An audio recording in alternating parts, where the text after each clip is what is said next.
Friends, Lex Consilium foundation की ओर से playlist carriers in law में आज लॉ स्टूडेंट्स से बात करते हुए मैं उनको एक अन्य कैरियर के ऑप्शन विकल्प के बारे में बता रहा हूं, और वो है टैक्सेशन से संबंधित पेड जॉब, जिसमें सबसे मुख्य है इनकम टैक्स डिपार्टमेंट में लॉ ऑफिसर्स का।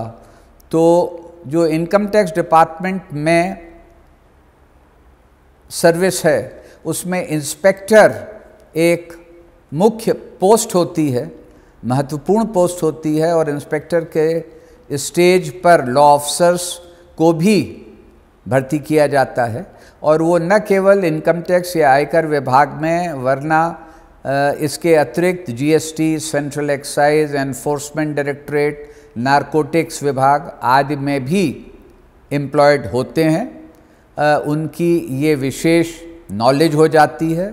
इनकम टैक्स डिपार्टमेंट में तो है ही, जो कि डायरेक्ट लॉ और इनडायरेक्ट लॉ दोनों से संबंधित होती है। इसके लिए जो स्टाफ सिलेक्शन कमीशन है गवर्नमेंट ऑफ इंडिया का, वो हर वर्ष परीक्षा आयोजित करता है। कितनी वहाँ पर रिक्त स्थान हैं या कितनी वैकेंसीज हैं, ये उस विभाग की वेस्टेज रेट पर निर्धारित होता है।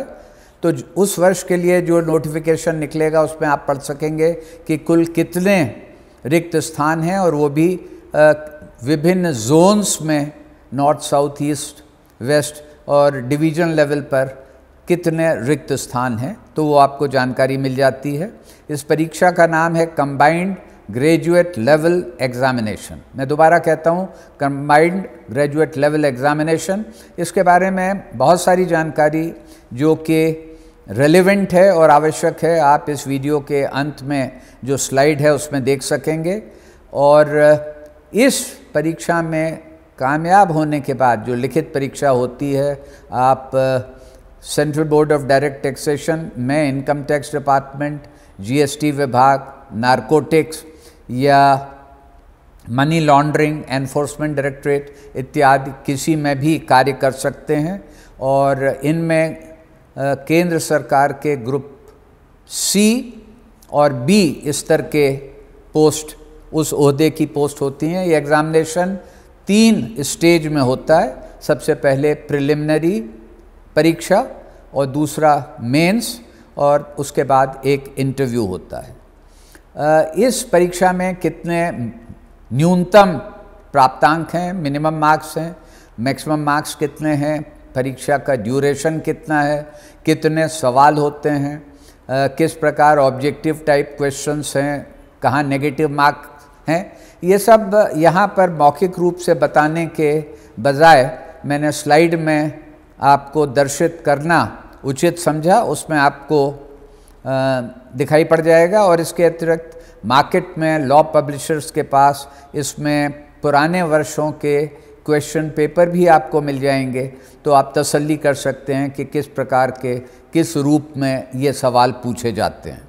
ये परीक्षा हिंदी और अंग्रेज़ी दोनों भाषाओं में होती है, और जो कुछ इसमें कॉमन सब्जेक्ट हैं वो हैं English language and comprehension, quantitative aptitude, general awareness, general intelligence और रीजनिंग। इन सवालों के भी एग्जाम्पल्स और सैम्पल्स ओल्ड क्वेश्चन पेपर्स में आपको मिल जाएंगे।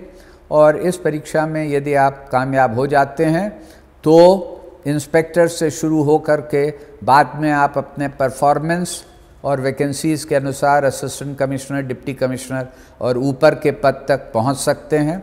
अतः आप में से जो भी टैक्सेशन में इंटरेस्टेड हैं, उन सबको मेरा ये परामर्श है कि आप इस परीक्षा के बारे में अवश्य जानकारी हासिल करें। इसमें कहाँ इंटर्नशिप करनी है जो कि फ़ायदेमंद होगी, वो भी आप स्लाइड के अंत में देखें। आप सबको मेरी शुभकामनाएं। धन्यवाद।